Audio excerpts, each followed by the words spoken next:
د برما په راخین ایالت کې بل کلی سوځېدلی او په زرګونه روهینګیایي کډوال بیا بنګلادیش ته اوښتي دي. د ملګرو ملتونو د ماشومانو اداره یا یونیسف وایي په تیرو 3 اونیو کې شاوخوا 400 زره روهینګیایان په میانمار یا برما کې د تشدد له امله تښتېدلي دي.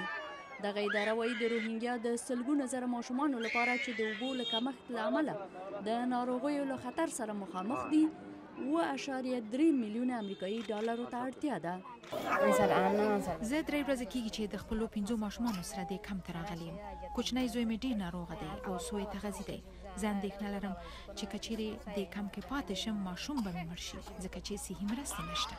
د بنګلادیش په جنوبي پوله کې نوي را رسېدلي کډوال ځنګلونه وهي چې ځان ته د اوسېدو لپاره سرپناه برابره کړي. د نورو مرستندویو ادارو په څېر موږ د منابعو په برخه کې له ستونزو سره مخامخ یو. د اروپایي اتحادیې د بهرنۍ تګلارې مشره فدریکا موګیرني نن پنجشنبه ویل امنیتي ځواکونه د ملکي وګړو د ساتلو ځانګړی مسؤلیت لري.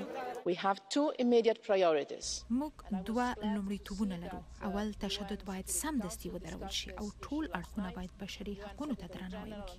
دویم بشري مرستې باید په عاجله توګه اړینو خلکو ته ورسول شي. د ملګرو ملتونو عمومي منشي انټونیو ګوتيرش د چهارشنبې په ورځ په نیویارک کې یوې خبري غونډې ته په وینا کې اکثریت بودایي مذهبه برما کې د روهینګیا د زرګونو مسلمان اقلیت بې ځایه کېدل قومي تصفیه وبلله.